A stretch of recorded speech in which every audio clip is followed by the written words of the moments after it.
لیلۃ القدر اپنے دامن میں اتنی رحمتیں رکھتی ہیں کہ اس امت کے سارے گناہ گاروں کی بخشش کے لیے کافی ہے۔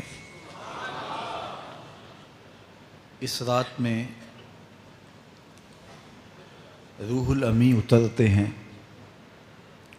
فرشتوں کے جلو میں، جھرمٹ میں، اور اہل ایمان جو قیام میں ہوتے ہیں، قعود میں ہوتے ہیں، ذکر الہی میں ہوتے ہیں، ان سے مصافحہ کرتے ہیں۔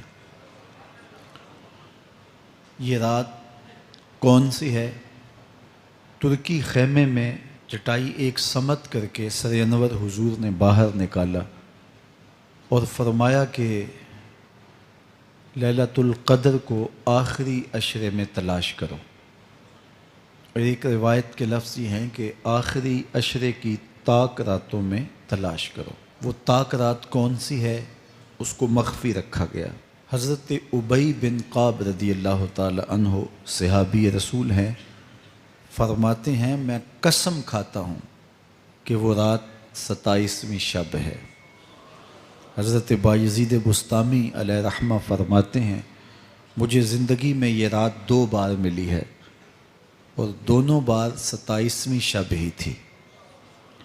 تو ہم اللہ کی بارگاہ میں امید کا دامن پھیلائے ہیں کہ یہی شب ہو اور اس کے دامن سے پھوٹتی ضیائیں ہمارے اندر کے اندھیروں کو ختم کرنے کا ذریعہ بنے۔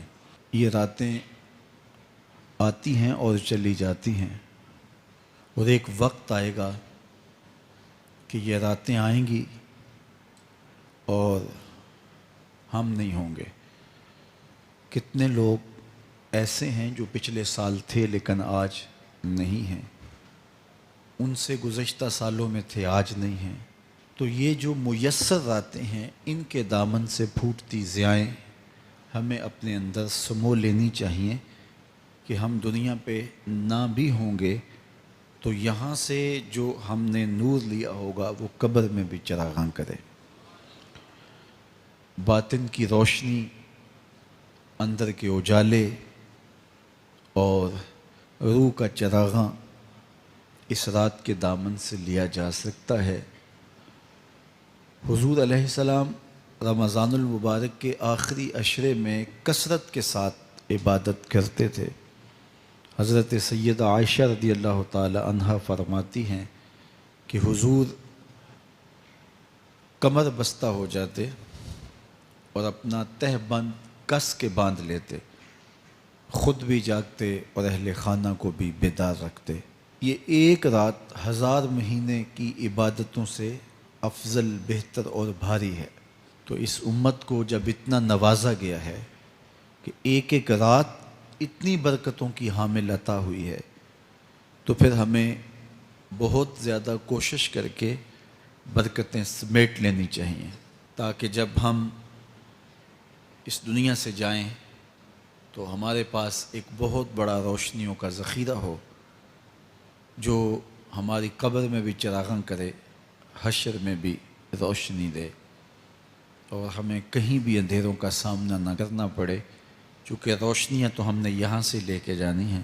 تو میں اللہ کی بارگاہ میں آپ سب کے لیے دعا گو ہوں، آپ میرے لیے دعا گو رہیں کہ اس شب نور کی برکتیں ہمیں نصیب ہوں۔ حضور نے ارشاد فرمایا جس نے لیلۃ القدر میں قیام کیا ایمان اور محاسبہ نفس کے ساتھ، اللہ اس کے پچھلے سارے گناہ معاف فرما دیتا ہے۔ ام المومنین سیدہ عائشہ رضی اللہ تعالیٰ عنہ فرماتی ہیں کہ میں نے عرض کی اے اللہ کے محبوب صلی اللہ علیہ وسلم، اگر میں لیلۃ القدر کو پا لوں تو مجھے پھر کیا دعا مانگنا چاہیے؟ تو حضور نے ارشاد فرمایا اگر تم لیلۃ القدر پا لو تو یہ دعا مانگو، اللہم انک عفو تحب العفو فاعف عنی، اے اللہ تو معاف کرنے والا ہے، معاف کرنے کو پسند کرتا ہے، میرے معاملات سے درگزر فرما۔ تو اللہ تعالیٰ اس رات کی برکتوں سے ہمیں اپنی پناہ میں، امان میں، حفاظتوں کے حصار میں رکھے۔